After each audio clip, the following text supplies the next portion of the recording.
pública estadual e naquela audiência pública firmamos parceria com a Celesc. E eu passei a visitar várias cidades ministrando dicas de prevenção sobre o tema em parceria com a Celesc. Inserimos nas faturas de energia elétrica naquele ano o site do portal, o logo e o número 100, que era o Disque Nacional para Denúncia. Foram 5 milhões de faturas de energia elétrica que tiveram esse material produzido. Depois fizemos parceria com a InfoTV, colocando nos monitores, nos terminais de ônibus, nos monitores de TV, as fotos dos desaparecidos.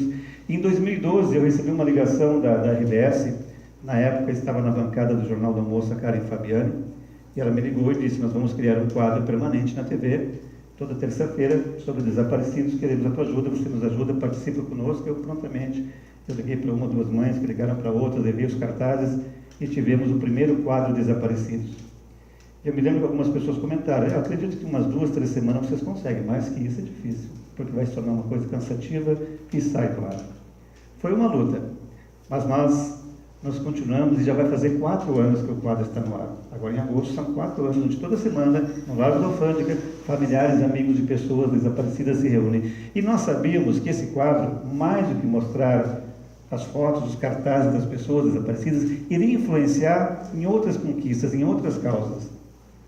Tanto que em outubro nós vimos surgir o SOS Desaparecidos da Polícia Militar de Santa Catarina, que foi a primeira polícia militar a criar um programa sobre pessoas desaparecidas no Brasil, coordenados pelo hoje tenente-coronel Marcos Roberto Claudino, para fazer a primeira procura, a primeira busca pela pessoa, ajudar na orientação, na prevenção, fazer um trabalho específico sobre isso. E nós tínhamos naquela época o sonho que era a delegacia especializada. Eu tenho várias matérias gravadas, inclusive no Jornal do Almoço e outras, que eu reivindicava uma delegacia. Só que nós reivindicávamos uma delegacia para crianças e adolescentes. E eu participei de audiências públicas, vi algumas pessoas prometerem em 1 ano, em 2, e não saía. E aí, numa audiência pública em São José, eu conheci o delegado Vanderlei Redondo, que falou antes de mim, foi à tribuna e disse: nós vamos criar uma delegacia especializada para pessoas desaparecidas. Era muito mais do que nós desejávamos na época. Além de crianças, adolescentes, também adultos, idosos, fariam parte dessa delegacia. E eu me lembro também, eu tenho isso gravado, eu tenho esse vídeo, eu posso provar que eu fui depois dele falar.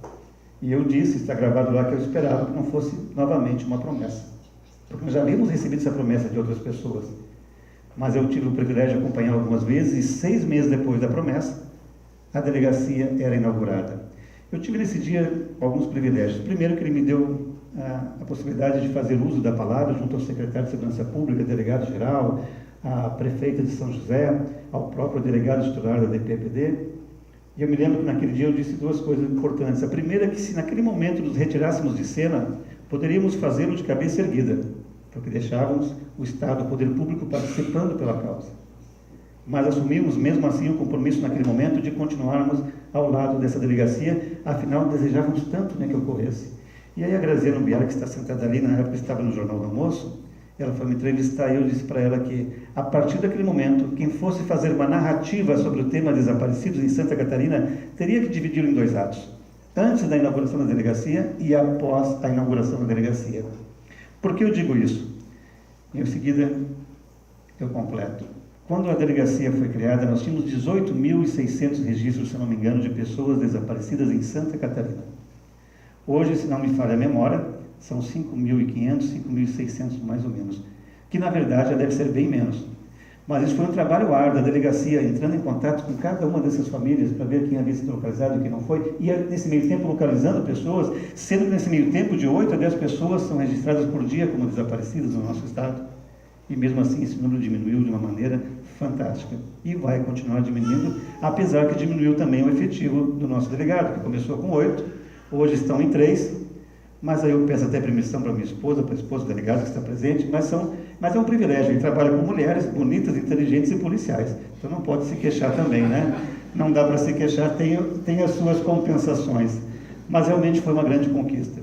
E eu não poderia deixar de passar esse momento que eu tinha essas lideranças aqui, e apresentar o nosso delegado para vocês. Delegado Vanderlei Redondo, titular da DPPD, obrigado por tudo que tem feito pela causa, o nosso xerife. Eu peço uma salva de palmas para o nosso delegado.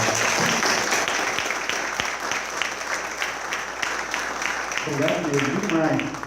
Ele não precisaria, eu não vou dizer quantos anos, mas tem muitos anos de polícia, delegado.